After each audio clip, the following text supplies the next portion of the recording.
Hello. Good afternoon ma'am. अच्छा, ठीक है। तो आफ्टरनून मतलब तो क्लास स्टार्ट करें। रेडी हो आप सब पढ़ने के लिए? Yes ma'am. मानवीय संसाधन क्या चीज है, ठीक है। फिर हम मानवीय जी। संसाधन की विशेषताएं और फिर मानवीय संसाधन के प्रमुख अंग, जिसमें प्रधान अध्यापक, तो प्रमुख अंग में आपके प्रधान अध्यापक, शिक्षक, छात्र, समुदाय, अध्यापक, अभिभावक तथा माता शिक्षक संघ की भूमिका, इनको हम देखेंगे। फिर हम जानेंगे कि ग्राम शिक्षा समिति की क्या या ग्राम शिक्षा समिति से क्या विद्यालय को अपेक्षाएं या अपेक्षा है। क्या वो मैम विद्यालय के आवाज नहीं आ कार्य रही है में साहब। मानो आवाज की ग्राम शिक्षा समिति इसे विद्यालय को क्या क्या अपेक्षाएं या ग्राम शिक्षा समिति को विद्यालय प्रबंधन के लिए विद्यालय के कार्य में क्या सहयोग करना चाहिए।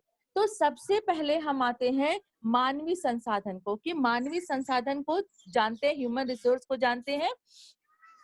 तो देखिए, किसी भी विद्यालय का सफल संचालन, ये हम शुरू से पढ़ते चले आ रहे हैं, किसी भी विद्यालय का हमें कुशलता पूर्वक संचालन करना हो और अपने जो लक्ष्य हैं, जो हमने लक्ष्य निर्धारित किया, जो उद्देश्य बनाए थे, उनमें गुणवत्ता पूर्वक विकास हो, उनको क्वालिटेटिव वृद्धि हो, उसके लिए हमें भौतिक, मानवीय एवं वित्तीय संसाधन, भौतिक हमने पढ़ा, मानवीय आज पढ़ रहे, और वित्तीय, भौतिक के लिए दोनों के लिए वित्त की भी पैसे की जरूरत पड़ेगी। तो बहुत मानवीय संसाधनों की पर्याप्त उपलब्धता के साथ, मतलब वो आवश्यकता अनुसार पर्याप्त रूप से उपलब्ध हो तथा उसके साथ उनके सही प्रबंधन एवं प्रशासन पर निर्भर करता है। जब तक हम भौतिक संसाधन, मानवीय संसाधन और वित्तीय संसाधन का सही तरीके से प्रबंधन एवं प्रशासन नहीं करेंगे, तब तक हम अपने उद्देश्यों में को प्राप्त नहीं करेंगे और न हमारे विद्यालय की गुणवत्ता में वृद्धि होगी। ठीक है। तो मानवीय संसाधन के प्रबंध से तात्पर्य है कि प्रत्येक व्यक्ति को उसकी कार्य क्षमता के अनुसार कार्य का वितरण करना। ठीक है। मानवीय संसाधन का प्रबंधन यही कहलाता है कि सभी व्यक्ति को उसकी योग्यता के अनुसार, उसकी क्षमता के अनुसार कार्य का वितरण किया जाए। यानी सबसे पहले विद्यालय प्रबंधन क्या करे कि जो भी उनके कर्मचारी हैं, उनकी योग्यता का, उनकी क्षमता का परीक्षण कर ले। उसके बाद से जो जिस योग्य है, जिसमें जिस योग्यता की विशेषता हो, जिस कार्य को करने में जो सक्षम हो, उसके अनुसार कार्य का वितरण कर दिया जाए। यही मानवीय संसाधन का प्रबंधन है। क्योंकि जब जो जिस कार्य में निपुण होगा, उसको वो कार्य मिलेगा, उस कार्य को वो सफलता पूर्वक करेगा। और जो व्यक्ति जिस कार्य में निपुण न हो, अगर उसे वो कार्य सौंपा जाए, उस कार्य को वो ठीक से कर नहीं पाएगा। उस कार्य को करने में बहुत सारी बाधाएं आएंगी और वो बाधाएं फिर विद्यालय को प्रभावित करेंगे। तो मानवीय संसाधन का सबसे जो उसको समझ सकते हैं कि सभी व्यक्तियों को उसकी कार्य क्षमता के अनुसार, योग्यता के अनुसार उनको कार्य का वितरण किया जाए। इसको ओपी शर्मा ने भी बताया। ओपी शर्मा के अनुसार या ओपी शर्मा के शब्दों में हम देखें, इन्होंने मानवीय संसाधन को परिभाषित करते हुए कहा है कि मानवीय संसाधनों का प्रबंधन वह सार्वभौमिक तकनीक है, ठीक है, जो विद्यालय से संबद्ध मानवों से सर्वाधिक सहयोग प्राप्त कर संपूर्ण समाज तथा राष्ट्र की आकांक्षाओं की पूर्ति करते हैं। ठीक है। इन्होंने कहा कि मानवीय संसाधनों का प्रबंधन, जो भी हमारे जितने स्टाफ है, जितने कर्मचारी, वही मानवीय संसाधन हुए, जितने विद्यालय में ह्यूमन रिसोर्स है, उन्होंने कहा कि यह सार्वभौमिक तकनीक है। यानी मनुष्यों का जो हम प्रयोग करते हैं किसी कार्य के लिए, वो सिर्फ विद्यालय में नहीं, हर जगह उनका प्रबंधन करना जो है वो सार्वभौमिक तकनीक है, जो कि विद्यालय से संबंध मानवों से सर्वाधिक सहयोग प्राप्त करना। या जितने लोग जुटे हुए हैं, चाहे वो प्रधान अध्यापक हैं, कर्मचारी हैं, छात्र हैं, सबसे सर्वाधिक सहयोग प्राप्त करके संपूर्ण समाज के लिए तथा राष्ट्र की आकांक्षाओं की पूर्ति करती है। इसी को मानवीय संसाधन का प्रबंधन कहते हैं। ठीक है। अब हम आते हैं कि मानवीय संसाधन की क्या विशेषताएं होती हैं या मानवीय संसाधन के प्रबंधन में कौन कौन सी विशेषताएं होनी चाहिए। तो मानवीय संसाधन का प्रबंधन विद्यालय एवं शैक्षिक संस्थाओं में आवश्यक होना चाहिए, क्योंकि तभी वो अपने कार्यों को सुचारू ढंग से करेंगे और अपने लक्ष्य को प्राप्त कर पाएंगे। तो सबसे पहला है, मानवीय संसाधन के प्रबंधन से कार्य का योग्यता अनुसार विभाजन संभव हो पाता है। यानी जो अभी पहले भी बताएं कि जो व्यक्ति जिस कार्य में निपुण होता है, जिस कार्य के लिए योग्य होता है, जैसे कोई टेक्निकल है, कोई आर्ट का है, कोई एक्सपेरिमेंटल है, कोई गेम्स का है किसी के अंदर, इस तरह के कोई क्रियात्मकता वाला योग्यता है या कोई प्रशासनिक क्षमता है, इस तरह के अलग अलग गुण के अनुसार उनका योग्यता अनुसार विभाजन संभव हो पाता है मानवीय संसाधन के प्रबंधन के द्वारा। दूसरा है, मानवीय संसाधन के प्रबंधन का प्रत्येक व्यक्ति को कार्य क्षमता का बोध होता है।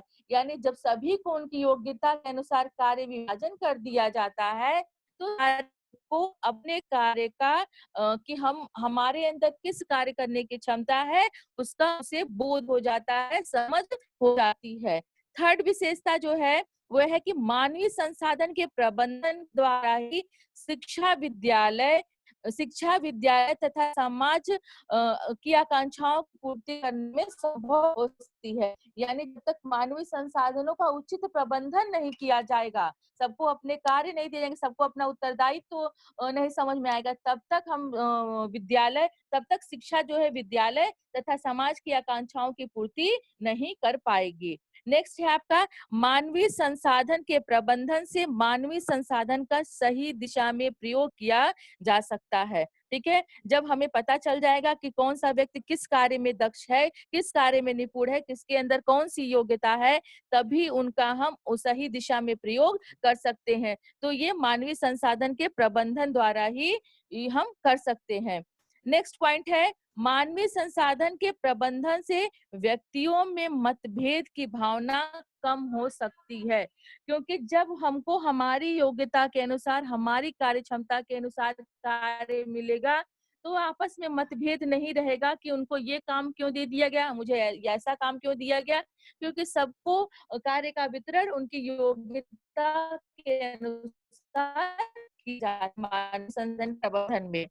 नेक्स्ट है पॉइंट है कि मानवीय संसाधनों का प्रबंधन एक उत्तम शिक्षा व्यवस्था के लिए अति आवश्यक माना गया है, क्योंकि जब तक हम उसका सही ढंग से समुचित तरीके से मानवीय संसाधनों का उपयोग नहीं करेंगे, उनके कार्यों का वितरण नहीं करेंगे, तब तक हम शिक्षा व्यवस्था को सुचारू रूप से नहीं चला सकते, क्योंकि टीचर, छात्र, प्रधान अध्यापक, अभिभावक सभी हमारे ये मानवीय संसाधन के अंतर्गत आते हैं। तो इनका प्रबंधन करना, इनका मैनेजमेंट करना एक महत्वपूर्ण कार्य होता है, तभी शिक्षा व्यवस्था अपने लक्ष्यों को प्राप्त कर पाएगी और सुचारू ढंग से चल पाएगी। जहाँ पे आप लोगों को कोई भी चीज समझ में नहीं, इसमें कोई ऐसी चीज नहीं है जो समझ में नहीं आए, लेकिन फिर भी अगर समझ में नहीं आता है तो प्लीज आप लोग पूछ लीजिएगा। ठीक है, अब हम आते हैं विद्यालय में मानवीय संसाधनों के प्रमुख अंग, कि विद्यालय में जो मानवीय संसाधन है वो कौन कौन से है उनके, जिनके बारे में हमें जानना है। तो किसी भी संस्था अथवा विद्यालय में मानवीय संसाधन का प्रबंधन उस विद्यालय के प्रधान अध्यापक, शिक्षक, छात्र तथा अन्य कर्मचारियों को ध्यान में रखकर किया जाता है, क्योंकि ये सारे ही विद्यालय के ह्यूमन रिसोर्स के अंतर्गत आते हैं। क्योंकि किसी भी संस्था को, किसी भी विद्यालय को सुचारू रूप से चलाने के लिए तीनों की भूमिका महत्वपूर्ण है, प्रधान अध्यापक की भी, शिक्षक की भी, छात्र की भी। तो विद्यालय में जो प्रमुख है, सबसे पहले हमने रखा प्रधान अध्यापक को, फिर अध्यापक है, छात्र है, फिर समुदाय है।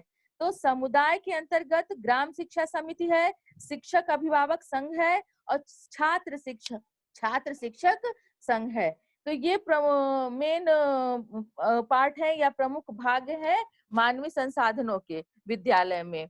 अब हम आते हैं, सबसे पहले जानेंगे प्रधान अध्यापक के बारे में, पढ़ेंगे कि मानवीय संसाधनों के रूप में प्रधान अध्यापक की क्या भूमिका है। तो आपको पता है कि शिक्षा प्रक्रिया एक महत्वपूर्ण प्रक्रिया है, या एक आधारभूत इकाई है, और इसका केंद्र बिंदु हमारे प्रधान अध्यापक होते हैं या विद्यालय के प्रधान अध्यापक होते हैं।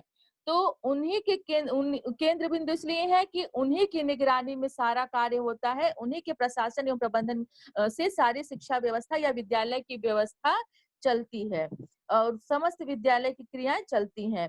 तो विद्यालय शिक्षा व्यवस्था में प्रधान अध्यापक को एक अच्छे व्यक्तित्व और एक अच्छे प्रबंधन के लिए उत्तरदायी होना चाहिए, कि जब क्योंकि उनका अगर व्यक्तित्व अच्छा होगा, प्रभावशाली होगा और उनके अंदर प्रबंधन का गुण होगा, तभी वो अपने कार्य को सही तरीके से पाए। तो प्रधान अध्यापक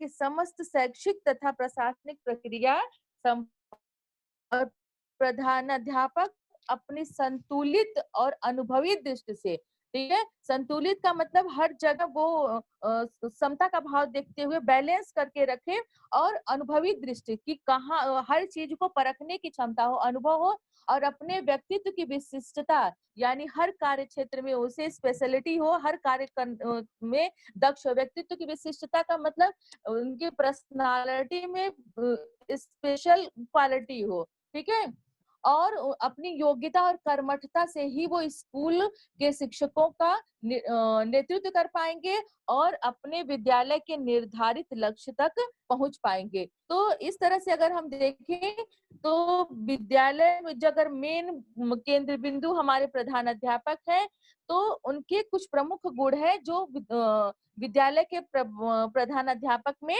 होना चाहिए। सबसे पहला, प्रधान अध्यापक की बहुआयामी भूमिका, ठीक है। यहाँ पे बहुआयामी का मतलब हो गया, आपको पता ही है कि कई दिशा में, कई डायरेक्शन में उनका रोल होता, कई कार्यों में उनकी भूमिका होती है। तो प्रधान अध्यापक के कार्य को किसी एक क्षेत्र में हम नहीं बांट सकते हैं, उनके कार्य क्षेत्र जो होते हैं कई कार्य क्षेत्रों में कई क्षेत्रों में है, क्योंकि समस्त विद्यालय का प्रबंधन की बागडोर, प्रशासन की बागडोर प्रधान अध्यापक के हाथ में होती है।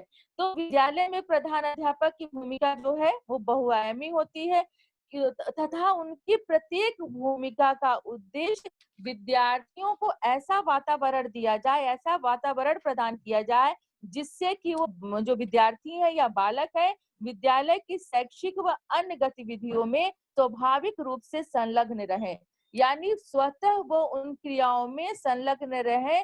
ऐसा हमें प्रधान अध्यापक को वातावरण क्रिएट करना चाहिए या बनाना चाहिए, जिससे कि बालक सर्वांगीण विकास अपना कर सके। तो प्रधान अध्यापक सिर्फ छात्रों के प्रति उत्तरदायी नहीं है, जहां प्रधान अध्यापक छात्रों के प्रति, अध्यापकों के प्रति तथा अभिभावकों के प्रति उत्तरदायी है, तो दूसरी ओर वह समाज और विभाग के प्रति भी उत्तरदायी होता है, क्योंकि जितना विभागीय कार्य होता है वो भी हमारे प्रधान अध्यापक को देखना पड़ता है, और सामाजिक कार्यों को भी जो हमारे विद्यालय से जुड़े लोग हैं या सामाजिक कार्य में भाग लेना, वो विद्यालय की तरफ से वो भी हमारे प्रधान अध्यापक को देखना पड़ता है। तो इस तरह से जो हमारा प्रधान अध्यापक होता है, उनका जो रोल होता है वो बहुआयामी होता है, ठीक है।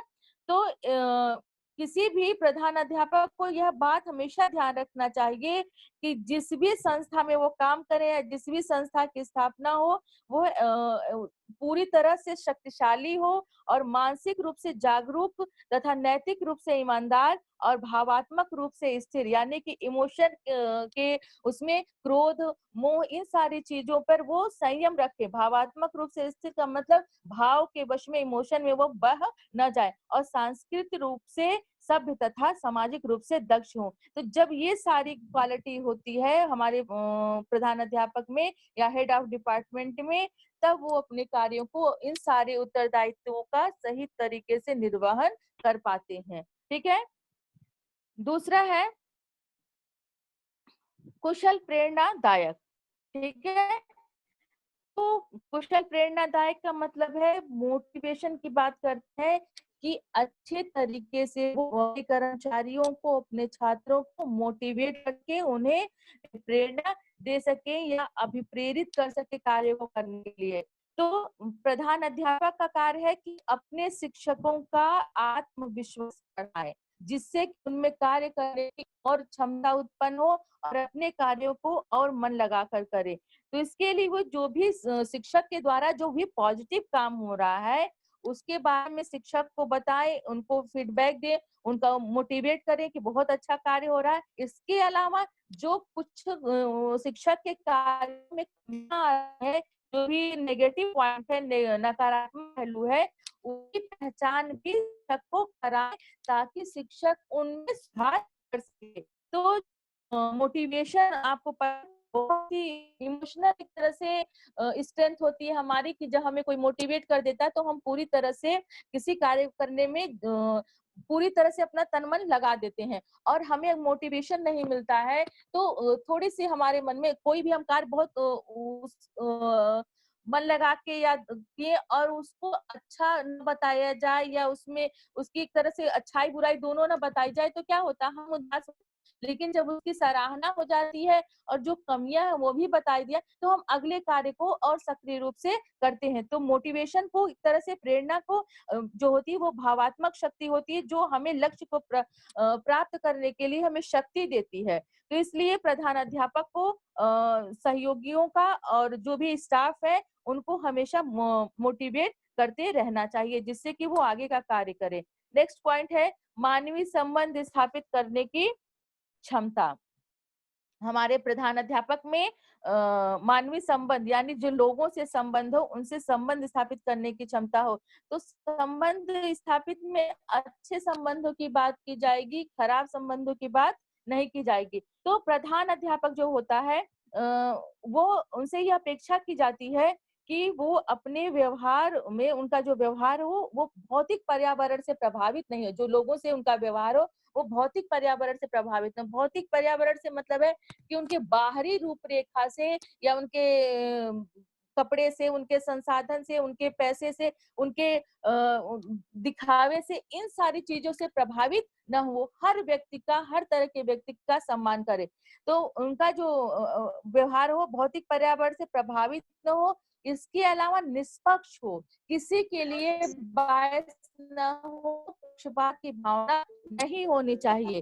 तो जो उनकी ड्यूटी है हमारे प्रधान अध्यापक का, उनका यही है कि वो सारे अपने वो अध्यापक पालिका तथा कर्मचारियों से फ्रेंडली बिहेव करें, मित्रवत व्यवहार करें और विद्यालय में जो भी क्रियाकलाप कराए उसमें अपने छात्रों को स्थान दें। वो छात्रों से भी जुड़े जिससे कि छात्र और के बीच में संबंध स्थापित हो जाए।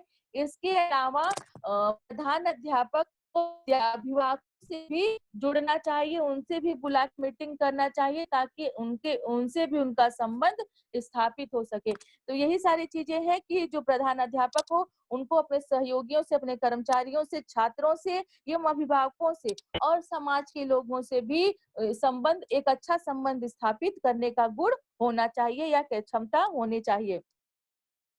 फिर हम आते हैं कुशल प्रशासक एवं समय प्रबंधक। ठीक है कि हमारे प्रधान अध्यापक में एक कुशल प्रशासक का गुण होना चाहिए एवं समय प्रबंधक का गुण होता है, यानी टाइम मैनेजमेंट का भी गुण होना चाहिए।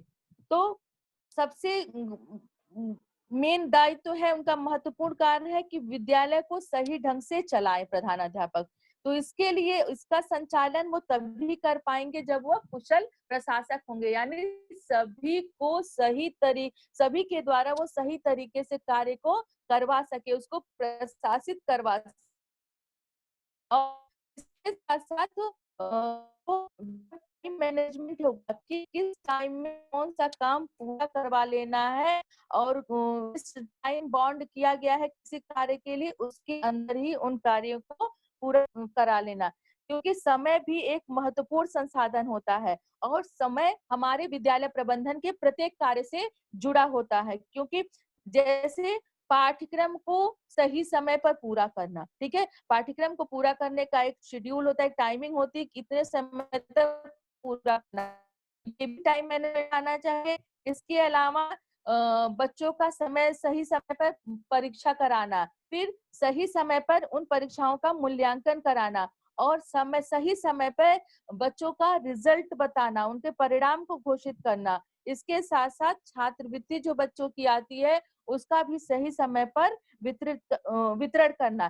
तो इनका समुचित प्रबंधन कर प्रधान अध्यापक कार्य को सही ढंग से करने के साथ साथ धन का, श्रम का और ऊर्जा का अपव्यय रोक सकते हैं। तो जो हमारे प्रधान अध्यापक में उनमें कुशल प्रशासक का गुण होना चाहिए, कुशल प्रशासक की योग्यता होनी चाहिए। इसके साथ साथ वह समय प्रबंधक होना चाहिए, उन्हें टाइम मैनेजमेंट भी आना चाहिए कि सभी कार्यों को समयानुसार के अनुसार करा सके, या जो उसके लिए समय निर्धारित किया गया है उसके अंदर करा सके, ताकि समय धन सबका बचत हो सके।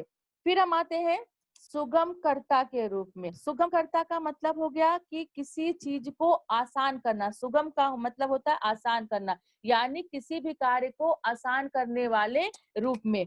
तो प्रधान अध्यापक को बच्चों का, अध्यापकों का एवं विद्यालयों के मध्य परस्पर संबंध स्थापित करने में एक सुगमकर्ता की भूमिका के रूप में सक्रिय रहना चाहिए, कि वो आसानी से अध्यापकों के साथ, विद्यालयों के मध्य एवं बच्चों के साथ संबंध स्थापित कर सके। इसके लिए उन्हें आवश्यकता एवं बदलते परिदृश्य के अनुसार, जैसी जैसी आवश्यकता बदल रही, इन्वायरमेंट बदल रहा है, दृष्टिकोण बदल रहे हैं, उनके अनुसार उन्हें अपनी कार्य क्षमता में भी बदलाव लाना चाहिए। ऐसा नहीं कि वो परंपरावादी कार्य पद्धति को ही लागू करे। उन्हें बदलते हुए परिवेश के अनुसार कार्य शैली में परिवर्तन या कार्य क्षेत्रों में परिवर्तन लाना पड़े, क्योंकि प्रबंधन लक्ष्य तथा आवश्यकता पर आधारित होता है।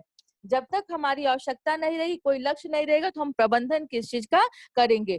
तो हमेशा इस बात को ध्यान में रखना चाहिए कि किसी भी प्रधान अध्यापक की भूमिका तभी सफल मानी जाएगी जब वह ऐसा एटमॉस्फेयर विद्यालय में क्रिएट करे, ऐसा वातावरण बनाए जिससे कि वहां पे सभी जाति, धर्म एवं लिंग के आधार पर किसी के साथ भेदभाव न किया जाए, सबके साथ वो संबंध बनाए, कहीं पे भी पक्षपात न हो, जाति के आधार या धर्म के आधार पर सभी को समान समझा जाए और बिना भेदभाव किए ही ज्ञानात्मक अधिगम क्रिया में, यानी जो भी शिक्षण कार्य हो रहा है बच्चों को सिखाया जाए, जिससे कि छात्रों का सर्वांगीण विकास हो सके। यानी किसी भी छात्र के साथ, किसी भी व्यक्ति के साथ बिना भेदभाव किए सिखाया जाए और हर छात्र अपनी योग्यता क्षमता के अनुसार अपना ज्यादा से ज्यादा सर्वांगीण विकास कर सके। ठीक है, अब हम आते हैं, लास्ट है जो प्रधान अध्यापक का गुण,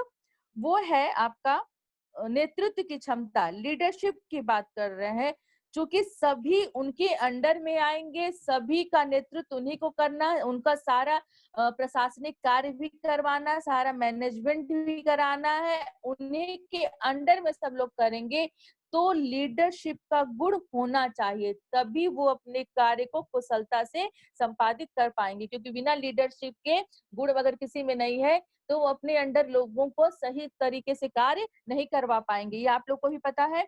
तो किसी भी संस्था की कार्य प्रणाली को सुदृढ़ बनाने के लिए नियम का पालन तथा अनुशासन पालन की आवश्यकता होती है, क्योंकि जब तक हम नियमों को फॉलो नहीं करेंगे और अनुशासित नहीं रहेंगे तब तक हम अपने कार्य को सही से नहीं कर पाएंगे, तो हमारी कार्य व्यवस्था सही से नहीं चलेगी। इसलिए जो हमारा प्रधान अध्यापक हो, उनको चाहिए कि पहले वो स्वयं नियम को पालन करें और एक ऐसी विश्वसनीयता अपने सहयोगियों के बीच उत्पन्न करें कि वो सहयोगी के साथ विश्वसनीय हो, कि सभी सहयोगी उन पर विश्वास करें, उनका आचरण पूरे समूह के लिए अभिप्रेरित करने वाला हो। देखिए, अगर हमारे प्रधान अध्यापक खुद समय से आ जाते हैं तो टीचर को क्या होगा, या बच्चे वो खुद अपने आप समय से पहले आ जाएंगे, क्योंकि उन्हें एक डर रहेगा कि जब हमारा हेड ऑफ डिपार्टमेंट, हमारे प्रधान अध्यापक समय से पहले आ गए तो हमें उनसे पहले जाना चाहिए।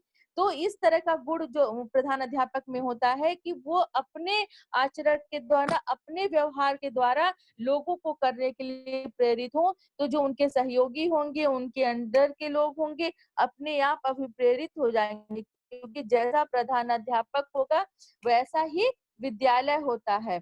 तो प्रधान अध्यापक की प्रेरणा शक्ति से ही छात्रों को भी अपने समस्त जो भी उनको अवसर मिलते हैं उसका सदुपयोग कर सकते हैं छात्र, और उसको उपयोग करने में सफल होते हैं। और इसके साथ साथ प्रधानाध्यापक ऐसे व्यक्ति का नेतृत्व करता है, जो टीचर्स है, कुछ ऐसे मान लीजिए बच्चे तो पढ़ने आए हैं, लेकिन जो शिक्षक है तो योग्यता में कभी प्रधानाध्यापक में समान होते हैं, पद में नहीं समान होते हैं, लेकिन शैक्षिक योग्यता में कभी कार्य समान होते हैं, तो उनके लीडरशिप करनी हुई है। तो ऐसी स्थिति में प्रधान अध्यापक का लीडरशिप या नेतृत्व तभी सफल होगा जब वह उन्हें अपने सहयोगियों का पूर्ण सहयोग प्राप्त होगा, और सहयोग प्राप्त करने के लिए उन्हें प्रधान अध्यापक को अधिनायक नहीं बनना पड़ेगा, हिटलरशिप वाली या डिक्टेटरशिप वाली बात नहीं होनी चाहिए। उन्हें अपने साथियों के साथ सहानुभूतिपूर्ण व्यवहार करना चाहिए, प्रेम पूर्वक, और इसके साथ साथ अपने साथियों की योग्यता क्षमता के अनुसार डेमोक्रेटिक वातावरण, डेमोक्रेटिक एटमॉस्फेयर का या लोकतांत्रिक वातावरण का निर्माण करना चाहिए, ताकि सभी को समान रूप से कार्य करने का अवसर मिले और सभी अपने विचारों एवं भावों को व्यक्त कर सके। इतना क्लियर हो गया? यस ठीक मैम। है, हाँ ठीक है बेटा। चलिए अब हम आते हैं, प्रधान जी अध्यापक मैम। का ही चल रहा है। हाँ, अब हम प्रधान अध्यापक के चरित्र की बात करते हैं, ठीक है।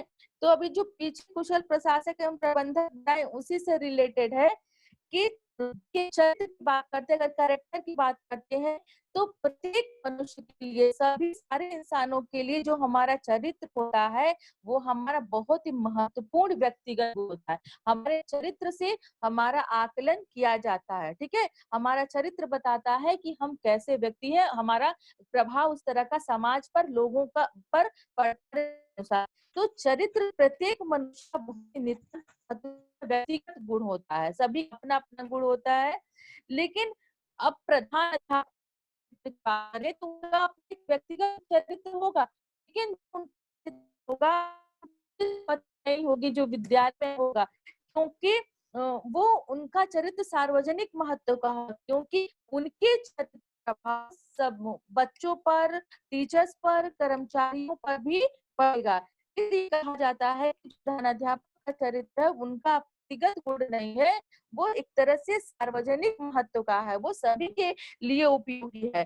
तो प्रधानाध्यापक को विशुद्ध चरित्र का, पूरी तरह से शुद्ध चरित्र का एवं आचरण करने वाला होना चाहिए, ठीक है। तथा शिक्षक जो हो वो भय मुक्त हो, भय मुक्त रूप से कार्य करें। तो दूसरी ओर प्रधान अध्यापक के आदर्श चरित्र से मैम आपकी आवाज कट रही है।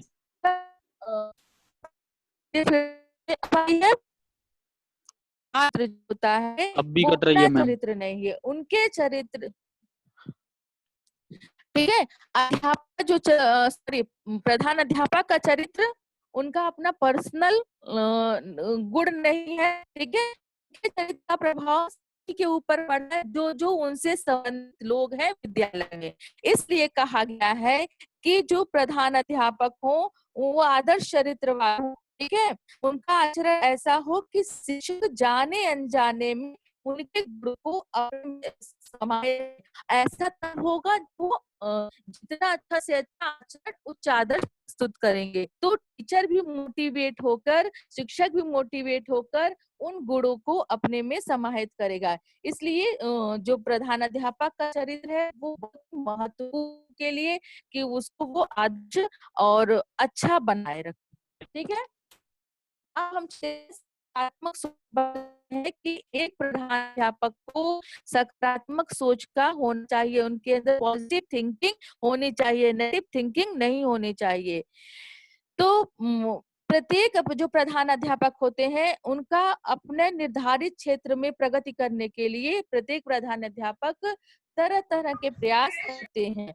और कुछ आ रही है आवाज बेटा ना, कुछ संस्था प्रमुख द्वारा जो निश्चित की गई प्रगति को समय पर प्राप्त कर लेते हैं, लेकिन कुछ लोग अपने जो लक्ष्य निर्धारित करते हैं, संस्था प्रमुख या प्रधान अध्यापक अपने लक्ष्यों को नहीं प्राप्त कर पाते, वो समस्याओं में जूझते हैं। ऐसा क्यों होता है? क्योंकि उनके अंदर उस तरह का गुण नहीं है कि वो अपनी समस्याओं का समाधान करे। एक अच्छे प्रधान अध्यापक का गुण नहीं है। तो एक प्रधान अध्यापक में एक सकारात्मक सोच होनी चाहिए, क्योंकि सकारात्मक सोच वाला प्रधान अध्यापक ही विद्यालय में कम संसाधनों के होते हुए भी अपने अच्छे प्रशासन एवं प्रबंधन कौशल के अपने निर्धारित लक्ष्य को समय सीमा में ही प्राप्त कर लेते हैं, तथा कार्यरत अभिकर्मियों का मनोबल भी बढ़ता है। ठीक है, देखिए एक छोटा सा एग्जाम्पल है। सारे डाइट के बारे में तो हमें नहीं पता है कि सारे डाइट में टोटल 70 डाइट है पूरे यूपी में, कि क्या चल रहा है बेटा। लेकिन कुछ डाइट में पता है कि वो शिक्षा आप लोगों का हो रहा है जिस तरह से, वो उस जिन डाइटों के बारे में हमें पता है दो चार, उन डाइटों में इस तरह से शिक्षण नहीं हो रहा है। क्यों?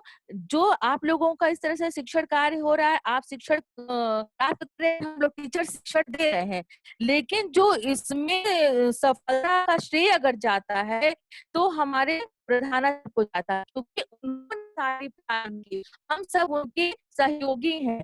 तो यहाँ पर एक पॉजिटिव थिंकिंग है कि उन्होंने इस तरह से सोचा कि घर बैठे बच्चों को पढ़ाया जाए, सिखाया जाए, तब आप लोग इसको पढ़ पा रहे। आप लोग भी आसपास पता कर सकते हो कि बहुत सारे प्राइवेट कॉलेजों में भी पढ़ाई नहीं हो रही है।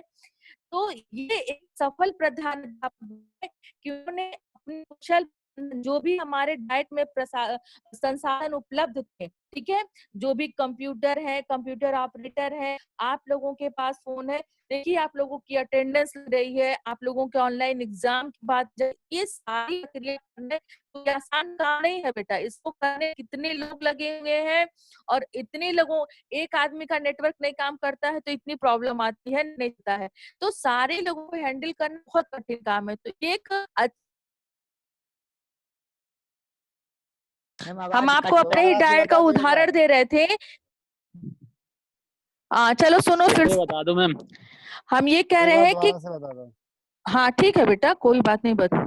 हाँ बता रहे हैं, फिर से सुनिए कि देखिए जो भी हेड ऑफ डिपार्टमेंट होता, हेलो हेलो हेलो, या कोई संस्था हो, उसका अपने निर्धारित में जिस क्षेत्र में उसे प्रोग्रेस करना है, अपना लक्ष्य बनाता है और उस लक्ष्य को प्राप्त करने का प्रयास करता है।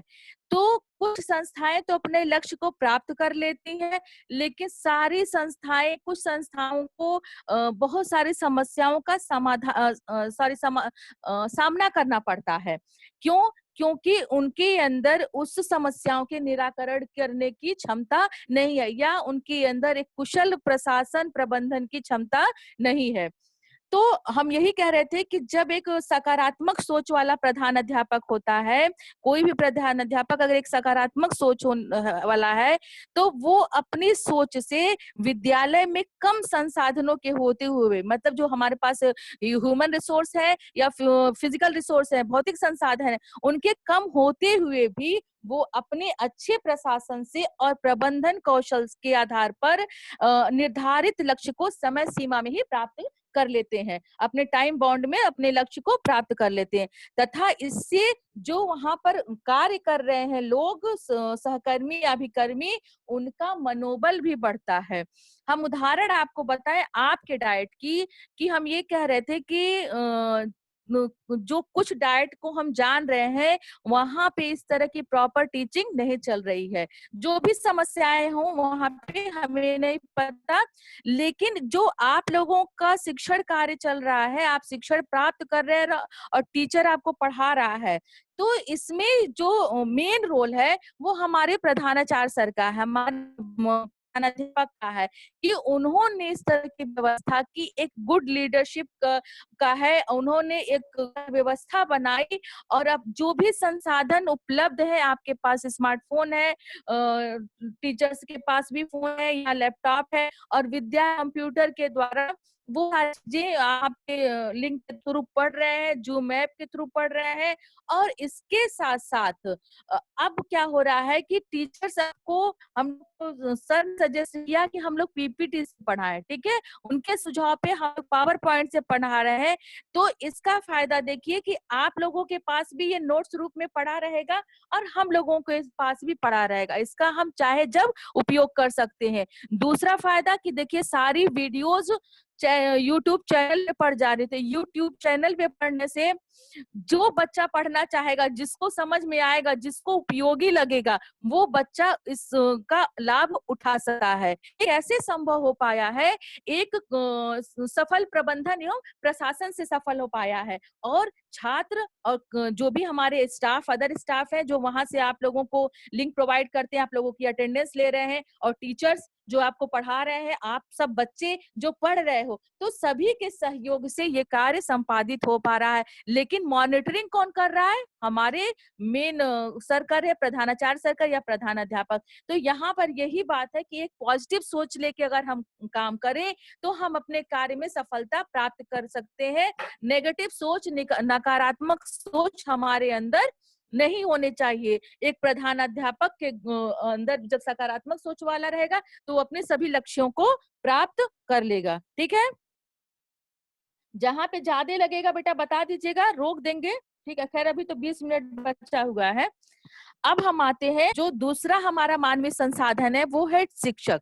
अब हम शिक्षक की बात करते हैं कि शिक्षक किस तरह से मानवीय संसाधन के रूप में कार्य करता है। तो देखिए यहाँ पे बता रहे हैं कि जो मानवीय संसाधन में शिक्षक की भी बहुत महत्वपूर्ण भूमिका होती है। और विद्यालय की छवि को, विद्यालय की इमेज को सुधारने में शिक्षक का रोल महत्वपूर्ण होता है। क्योंकि शैक्षिक कार्यों का संचालन, शिक्षण कार्यों का संचालन जो आपको सिखाएगा वो शिक्षक होगा। यहाँ पे हमने बताया है कि शिक्षक जो होता है, शिक्षक शब्द की उत्पत्ति जो ही है वो शिक्षक शब्द शिक्ष धातु से बना है, यानी निर्माण शिक्ष धातु से हुआ है। और शिक्ष धातु का अर्थ होता है सीखना और सिखाना। यानी जो टीचर का अर्थ है कि वह खुद भी सीखे और बच्चों को भी सिखाए। ठीक है, हमेशा इसीलिए टीचर को एक दार्शनिक भी कहा जाता है, और कहा जाता है शिक्षक को प्रबंधक भी माना जाता है। और शिक्षक का उत्तरदायित्व है कि वह खुद अध्ययनशील रहे, हमेशा अध्ययन करता रहे, नए नए अपडेट्स उसे पता रहे। इसके अलावा तत्कालीन समय का बोध होना चाहिए, और उसे छात्रों को भी उनकी आवश्यकताओं की पूर्ति करनी चाहिए। यानी जो छात्र की आवश्यकताएं हैं उसकी पूर्ति करते रहना चाहिए।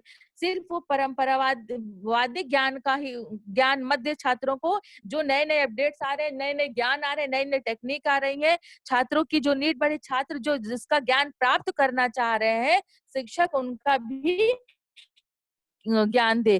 टैगोर जी ने देखिए एक डिफिनेशन लिखी है, यहाँ पे लिखा है a teacher can never truly teach unless he is still learning himself. कि एक टीचर तब तक नहीं पढ़ा सकता है सही तरीके से अगर वह खुद नहीं पढ़ रहा है। जैसे कि a lamp can never lit another lamp unless to it continues to burn itself on flame. कि एक दीपक दूसरे दीपक को तब तक नहीं जला सकता जब तक वह खुद नहीं जलता है। इसलिए टैगोर जी ने कहा कि एक टीचर या एक शिक्षक तभी सही रूप से शिक्षण कार्य करेगा जब वह स्वयं अध्ययनशील रहेगा, जब वह स्वयं पढ़ेगा। जब तक उसे ज्ञान नहीं रहेगा तब तक वो बच्चों को ज्ञान नहीं दे पाएगा। जैसे कि एक जलता हुआ दीपक दूसरे को अगर जल रहा है तो दूसरे दीपक को प्रज्वलित नहीं कर सकता है। ठीक है, इसके अलावा अंग्रेजी का में टीचर की जो स्पेलिंग है TACHER, तो टीचर को इस तरह से परिभाषित किया गया है। ठीक है, देखिए T फॉर ट्रुथफुल, आपको पता है ट्रुथफुल मतलब सत्यवादी होना चाहिए, एनर्जेटिक होना चाहिए। हेलो, आवाज आ रही है ना? जी आ रही है। E फॉर एफिशिएंट होना चाहिए, और एफिशिएंट और रिसोर्सफुल होना चाहिए।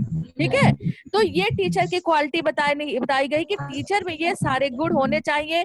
सत्यवादी हो, ऊर्जा से परिपूर्ण हो कि बच्चों में पढ़ने के मोटिवेट कर दे। ठीक है, ऐसा ना बोले, ऐसा ना सिखाए कि बच्चे को नींद आने लगे। ठीक है, पूरी तरह से ऊर्जा से परिपूर्ण होना चाहिए। इसके साथ सहयोगी होना चाहिए, नम्र होना चाहिए, स्नेही होना चाहिए और कुशल होना चाहिए। इसके अलावा आवाज, अपनी माइक म्यूट कर दीजिए बेटा, प्लीज माइक म्यूट कर दीजिए, आवाज आ रही बैकग्राउंड का। अगर कुछ पूछना होगा तो बता दीजिए, पूछ लीजिएगा। अभी माइक म्यूट कर दीजिए अपना। आवाज मेरी सुन रहे हो? माइक म्यूट है। ठीक है, और संसाधन पूर्ण होना चाहिए कि जो भी पढ़ाए उसके लिए जो भी संसाधनों की जरूरत हो वो पूरी तरह से उसमें हो। ठीक है, अब हम आते हैं शिक्षक की विद्यालय में भूमिका। विद्यालय स्कूल है, शिक्षक विद्यालय संगठन का हृदय माना जाता है, हार्ट। ठीक है, जो पूरे शरीर को, जैसे हार्ट खून पंप करता है शरीर के लिए, उसी तरह के शिक्षक जो है विद्यालय का संगठन है। ठीक है, तो शैक्षिक कार्यक्रमों की सफलता अध्यापक कार्य व्यवहार योग्यता एवं कार्य प्रणाली पर निर्भर करती है। यानी कि जिन शैक्षिक कार्यों की सफलता अध्यापक को प्राप्त करना है वो किस पे डिपेंड करेगी? अध्यापक के कार्य व्यवहार पर और उसकी योग्यता पर, उसके कार्य करने की शैली पर। वो जितना योग्य होगा, जितना उसका व्यवहार अच्छा होगा और कार्य करने का तरीका जितना अच्छा होगा, उतना ही वो अपने शैक्षिक कार्यों में सफल होगा। तो जो शिक्षक के गुण बताए गए हैं वो है कि सबसे जो पहला गुण बताया गया है उसमें है कि एक सफल शिक्षक के गुण के रूप में कि अध्यापक शारीरिक एवं मानसिक रूप से स्वस्थ एवं चरित्रवान होना चाहिए। ठीक है, यहाँ पर कहा गया है कि टीचर को शारीरिक और मानसिक रूप से, यानी फिजिकली भी फिट रहे और मानसिक रूप से भी स्वस्थ रहे, यानी कि मानसिक शक्तियां उसकी पूरी तरह से डेवलप हो, उसका बौद्धिक क्षमता अच्छा हो और इसके साथ साथ चरित्रवान होना चाहिए, क्योंकि अध्यापक का प्रभाव बच्चों के ऊपर परोक्ष रूप से पड़ता है या प्रत्यक्ष रूप से भी पड़ता है। तो इस वजह से शिक्षकों को चरित्रवान भी होना चाहिए। दूसरा, अध्यापक का व्यक्तित्व प्रभावशाली होना चाहिए, यानी वो अपने पर्सनालिटी उसकी ऐसी हो कि बच्चे उससे पूरी तरह से प्रभावित हों।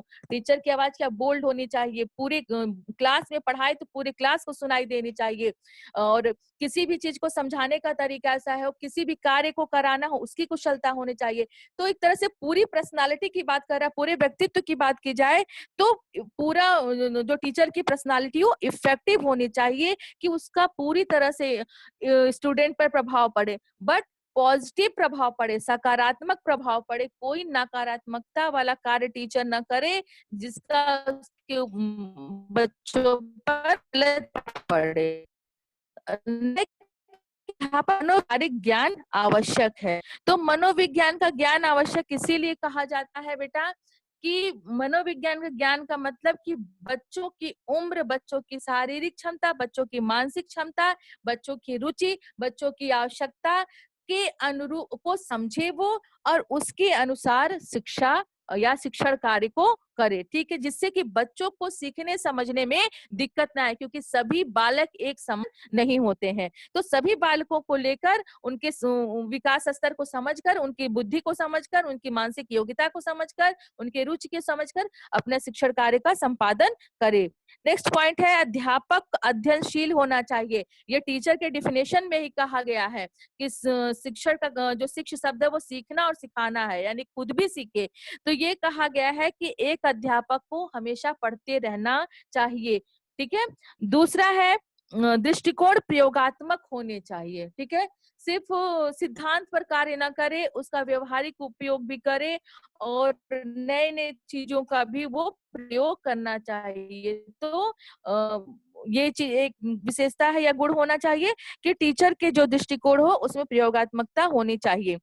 नेक्स्ट पॉइंट है अध्यापक में कल्पना शक्ति एवं सृजनात्मकता होनी चाहिए।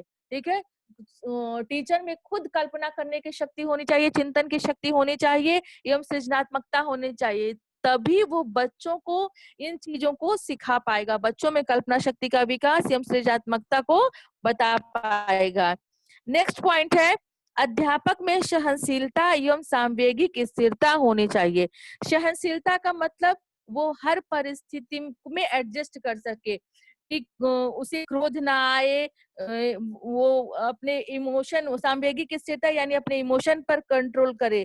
तो सहनशीलता का भी गुण होना चाहिए और अपने संवेगों पर, अपने इमोशन पर भी उसे नियंत्रण करना चाहिए। किस परिस्थिति में किस संवेग पर नियंत्रण करना है, किस संवेग का हमें अपने संवेग को सामने, जैसे कोई बच्चा कोई उदंडता कर रहा है, ठीक है, तो उस समय हमें अपने क्रोध पर कंट्रोल करके कोशिश करें कि बच्चों को प्यार से या सहानुभूतिपूर्ण तरीके से समझाए। या कभी बच्चा, कभी कभी कोई स्टूडेंट इस तरह की बात कर देते हैं कि हंसी आ जाती है, लेकिन अगर उस समय हंसने का टाइम नहीं है, अपने उस हंसी के इमोशन पे, हंसी के भाव को हम कंट्रोल करें और उस समय यही होगा कि हम अपने संवेगों पर कंट्रोल करें या सांवेगिक स्थिरता होनी चाहिए।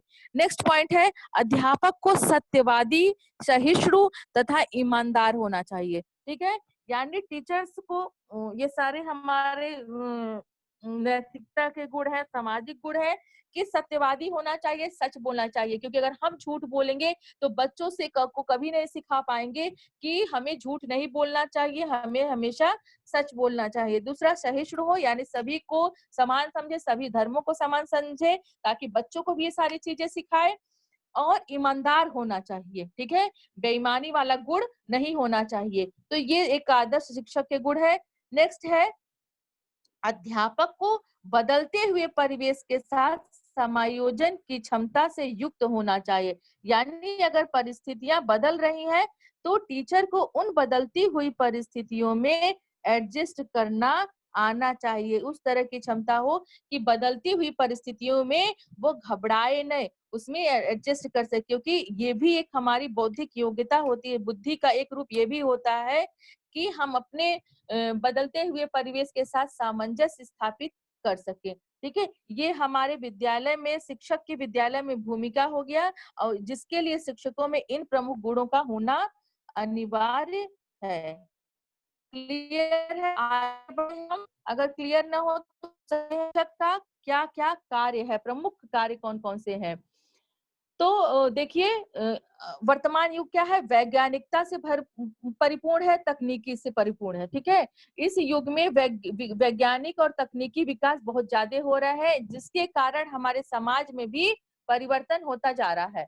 ठीक है, शिक्षण संस्थाओं का भी इसके साथ साथ परिवर्तन हो रहा है। ठीक है, और विकसित होना चाहिए या हो रहे हैं, क्योंकि जब तक हम समाज के अनुसार परिवर्तित एवं विकसित नहीं होंगे, समाज की आवश्यकता के अनुसार शिक्षा नहीं देंगे, तो उस शिक्षा का कोई मायने नहीं रहेगा।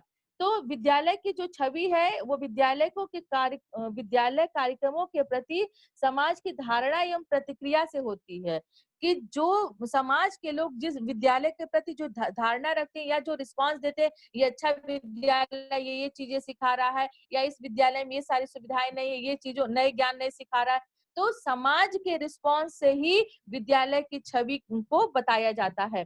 तो इसलिए शिक्षक जो मेन पार्ट है वो विद्यालय का, तो शिक्षक के प्रमुख कार्य है। पहला कार्य जो हमने बताया वो है छात्रों के व्यक्तिगत और सामाजिक समस्याओं के समाधान में सहयोग करे।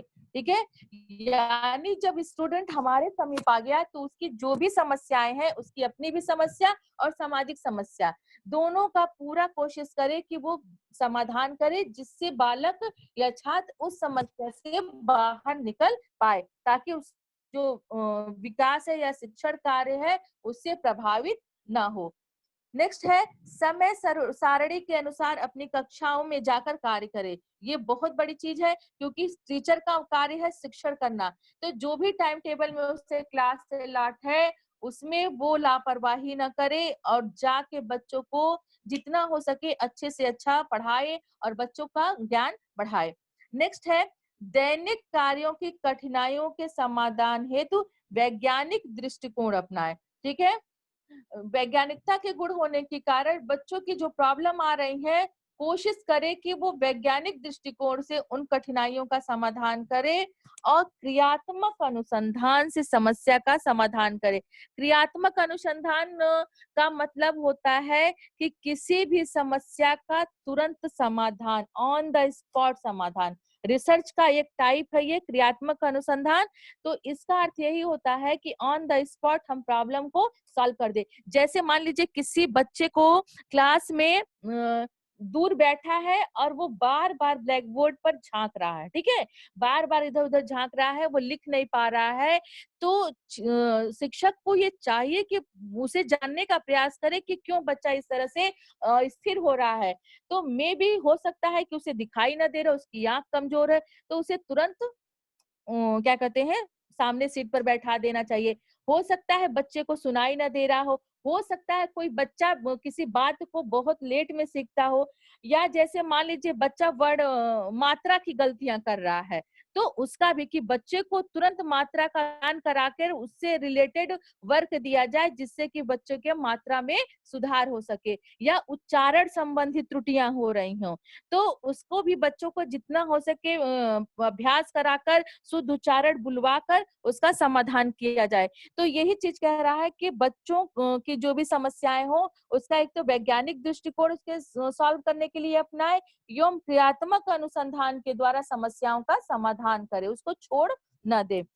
नेक्स्ट है छात्रों को भली भांति प्रशिक्षित करें। ठीक है, ये होना चाहिए कि टीचर जितना हो सके अपना सफल प्रयास करे, पूरा प्रयास करे, तन मन धन लगा के, कि जो भी हम सिखा रहे हैं बच्चों को भली भांति सिखाए। अब बात यह है कि बच्चा सीख पा रहा है कि नहीं, इसका भी निरीक्षण होना चाहिए, ताकि अगर नहीं सीख पा रहा, क्या व्यवधान आ रहे हैं, क्या दिक्कतें आ रही हैं, तो अपने उन कार्यों में शिक्षक को सही सुधार करना चाहिए। तो ये मेरा भी दायित्व है कि हम आप लोगों को पढ़ा रहे हैं, जानने का है कि आप लोगों को जो पढ़ा रहे हैं वो समझ में आ रहा है कि नहीं, क्योंकि आप सब बच्चे किसी भी टीचर के सामने नहीं रहते हो बेटा, ठीक है। यहाँ पे हम पढ़ाते जाते हैं, आप सुनते जाते हो। क्लासरूम रहता तो हम चीजों को पूछते, आप बताते तो टीचर को पता चल पाता आप कितना समझ पा रहे हो। तो फीडबैक टीचर के लिए जरूरी होता है। तो इसलिए ये है कि एक गुण ये भी होना चाहिए कि पूरी कोशिश करे कि छात्रों को अच्छे से प्रशिक्षित करे या सिखाए। नेक्स्ट है शैक्षिक एवं अन्य गतिविधियों का मूल्यांकन निष्पक्ष एवं न्यायोचित रूप से करना चाहिए। यानी जो भी उसका एकेडमिक रिकॉर्ड, एकेडमिक गतिविधियां हैं, शैक्षिक गतिविधियां हैं, किसी भी सब्जेक्ट उनका एग्जाम है, कॉपियां है, असाइनमेंट है उनका, और अन्य गतिविधियां जो और भी क्रियाकलाप है क्लासरूम में, क्लासरूम से बाहर, उनका मूल्यांकन निष्पक्ष रूप से करे, बायस होके ना करे कि ये स्टूडेंट हमको डेली गुड मॉर्निंग कर रहा है, हमको मान रहा है तो उसको हम बायस हो जाए, या कोई स्टूडेंट थोड़ा उदंड है तो उसके, ऐसा नहीं करना चाहिए। वो सारे बच्चे उनके लिए समान है। कोशिश करें कि जो भी बच्चों में दुर्व्यवहार या दुर्भावना आ रही है उसको दूर किया जाए, और उनके साथ टीचर को चाहिए निष्पक्षता पूर्ण व्यवहार करे और न्यायपूर्ण करें, किसी के साथ, किसी भी स्टूडेंट के साथ अन्याय नहीं होना चाहिए। ये आपके शिक्षक के कार्य हैं। ठीक है, अब आगे बढ़ते हैं हम कक्षा में शिक्षक की भूमिका है। ठीक है, कक्षा में शिक्षक की भूमिका की अगर बात करते हैं तो शिक्षक एक प्रबंधक तथा प्रशासक के रूप में इसका रोल है कि जो क्लासरूम की एक्टिविटी है कैसे उसका मैनेजमेंट करे और कैसे उसे प्रशासित करे। नेक्स्ट पॉइंट है उसका जो रोल है उसे विषय विशेषज्ञ होना चाहिए, यानी जो भी विषय उसे पढ़ाना है उसकी जानकारी उसे होनी चाहिए, ताकि अगर बच्चों में कोई डाउट हो, कोई शंका हो, तो बच्चों का उसका समाधान करके वो बच्चों को सेटिस्फाइड या संतुष्ट कर सके। इसके अलावा शिक्षक एक निर्देशक है।